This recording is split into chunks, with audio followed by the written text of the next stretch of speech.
ॐ जपाकुसुम संकाशं काश्यपेयं महाद्युतिं तमोरिं सर्वपापघ्नं प्राणो तस्मै दिवाकरम्। ॐ नीलाञ्जनसमाभासं रविपुत्रं यमग्रजं छायामार्तण्डसम्भूतं तं नमामि शनैश्चरम्। नमस्कार मित्रों, मैं आपका astro friend astro Om Prakash astro divine light channel में आपका बहुत बहुत हार्दिक अभिनंदन है मित्रों। जैसे कि secret of exaltation and debilitation of planet series चल रही है मित्रों, आज उसी कड़ी में आज हम न्याय के देवता कर्म के मालिक भगवान शनिदेव के बारे में आज हम विश्लेषण करने जा रहे हैं। शनिदेव जो है वो गरीब मजदूर वर्गों का कारक है। शनिदेव से हम बड़े बड़े इंडस्ट्री का विचार करते हैं। शनिदेव से हम माइनिंग इंडस्ट्री और बड़े बड़े जो कारखाने हैं, लोहे से संबंधित वस्तुओं के कारक है, वाहन का कारक है शनि। शनिदेव से हम डिसिप्लिन का विचार करते हैं, शनिदेव से हम अनुशासन का विचार करते हैं, हार्ड वर्किंग का विचार करते हैं। शनिदेव को हम काल पुरुष का दुख कहा जाता है।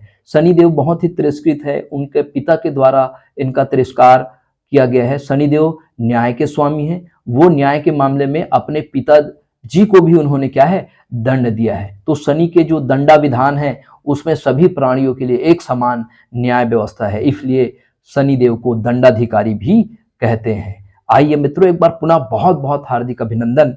आज हमारे विशेष टॉपिक में जो ग्रहों के जो उच्च और नीच के जो रहस्य का आज हम उद्घाटन करने जा रहे हैं, आपका बहुत बहुत हार्दिक अभिनंदन। शनि महाराज तुला राशि में उच्च के होते हैं मित्रों, और मेष राशि में शनि महाराज को शास्त्रकारों ने नीच के रखे हैं। तो चलिए सबसे पहले शनि की जो उच्च होने के पीछे क्या रहस्य है, शास्त्रकारों ने ऐसा क्या रहस्य यहां डिकोड करके रखे हैं जिसे हमें कोड करना है। तो यहां पर शनि को उच्च का इसलिए रखा गया है क्योंकि सप्तम भाव जो होता है वो हमारे विवाह का भाव होता है। जी हाँ मित्रों, जब तक व्यक्ति का विवाह नहीं हो जाता तब तक उसके अंदर जिम्मेदारी नहीं आती। डेफिनेटली मित्रों, शनि हमारे परिपक्वता को भी प्रदर्शित करता है।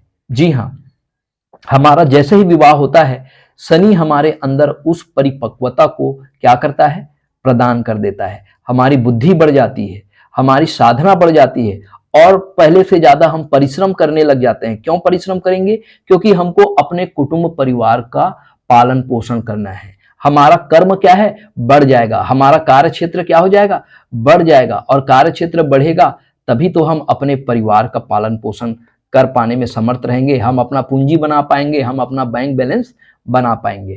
तो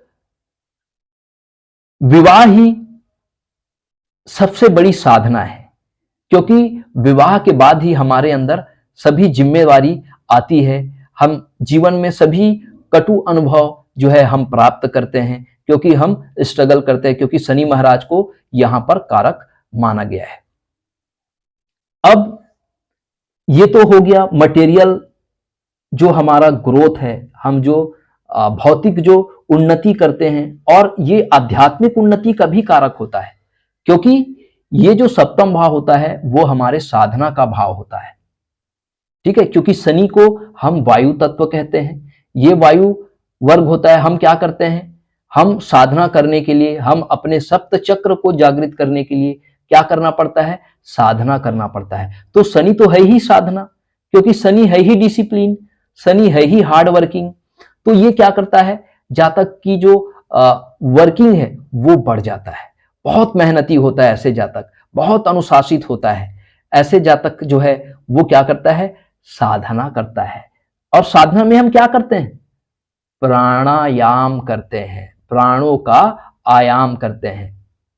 तो प्राणायाम से क्या करते हैं, हम सांस को अंदर और सांस को बाहर करते हैं। जी हाँ मित्रों, तो हमारा ये जो सांस है, उस सांस का भी कारक क्या है, शनि है। सांस का भी कारक शनि है। अर्थात शनि को यहां पर क्यों नीच के रखे गए शास्त्रकारों ने, क्योंकि हमको क्या, सांस चाहिए, हमको हवा चाहिए जीवन जीने के लिए, हमको वो ऑक्सीजन चाहिए जीवन को चलाने के लिए।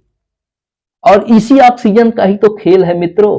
जब ये ऑक्सीजन का हमको जब अभ्यास हो जाता है, हम जब प्राणायाम में दक्ष हो जाते हैं, जब हम उस साधना में जब हम तल्लीन हो जाते हैं, जब उस साधना से हमको जब पूरी तरह से समर्पित भाव से जब हम उस साधना को करते हैं, तो वो साधना क्या होने लगती है? सिद्ध होने लगती है। जी हाँ मित्रों, तो ये हमारा साधना का भाव है। और जैसे ही हम अब इन सांसों का जब हम प्राणायाम करेंगे, सांसों का अंदर बाहर करेंगे, तो हो सकता है हमारे 7 चक्र भी क्या हो जाए? जागृत हो जाए, क्योंकि यहां पर सूर्य जो है वो नीच का होता है मित्रों। तो उसी लेटेंट फॉर्म में हमारी जो मूलाधार चक्र होती है, उसमें ऊर्जा जो है वो लेटेंट फॉर्म में पड़ी होती है। उसी ऊर्जा को क्या करना है? आपको एक्साल्टेट करना है।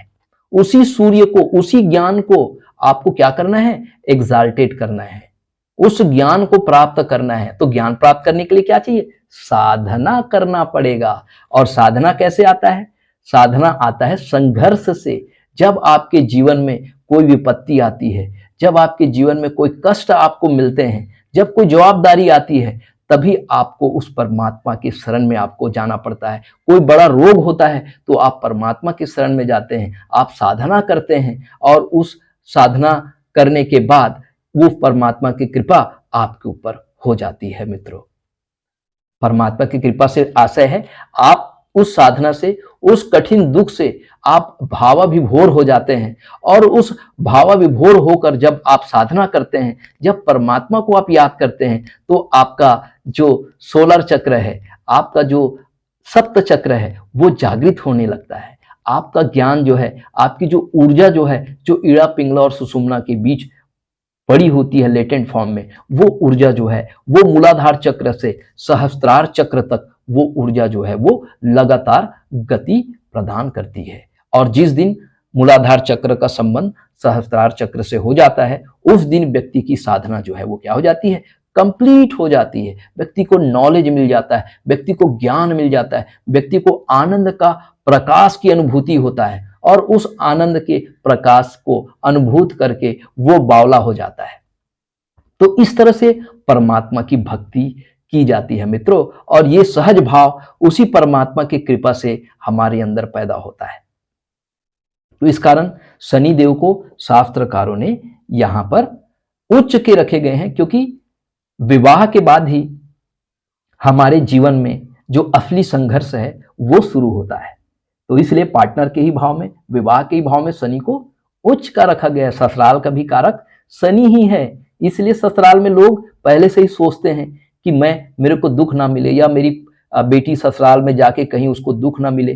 तो ये ससुराल ही दुख का भाव होता है, काल पुरुष के दुख का भाव होता है। और व्यक्ति के जीवन में जब तक दुख नहीं आएगा, जब तक कटु अनुभव नहीं आएगा, तो जीवन में उसको ज्ञान कैसे प्राप्त होगा?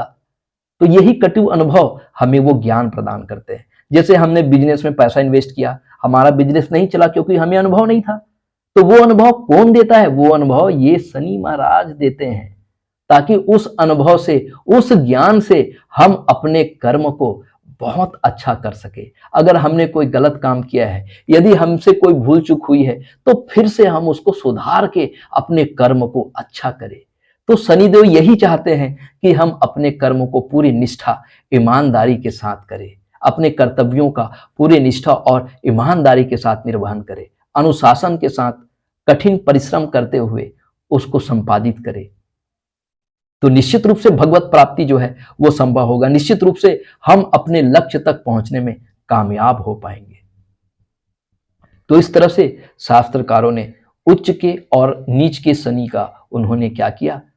बहुत खूबसूरत से विश्लेषण किया। अगर हमारे द्वारा किया गया यह प्रयास आपको पसंद आता है मित्रों, हमारे इस चैनल को लाइक करिए, शेयर करिए, सब्सक्राइब करिए, और इस ज्ञान के महायज्ञ में आप भी थोड़ी सी आहुति दीजिए, और इस नॉलेज को ज़्यादा से ज़्यादा लोगों तक पहुंचाने का प्रयास कीजिए। क्योंकि हमारे ऋषि मुनि चाहते थे कि एक अलग थॉट प्रोसेस जो है हमारे अंदर होनी चाहिए, और हमारे अंदर इसी जो सनातनी जो ज्योतिष की ज्ञान होनी चाहिए मित्रों, ताकि इस ज्ञान से न केवल हम अपना भला करें, बल्कि हम जिस समाज में रहते हैं, जिस एनवायरनमेंट में रहते हैं, जिन लोगों के बीच हम रहते हैं, उन लोगों का भी हम भला कर सके। तो इसी शुभ और मंगल कामनाओं के साथ आपका स्नेह आशीर्वाद बना रहे। आप बहुत कीमती समय हमारे इस चैनल को दिए। आपको बहुत बहुत साधुवाद, बहुत बहुत नमस्कार मित्रों।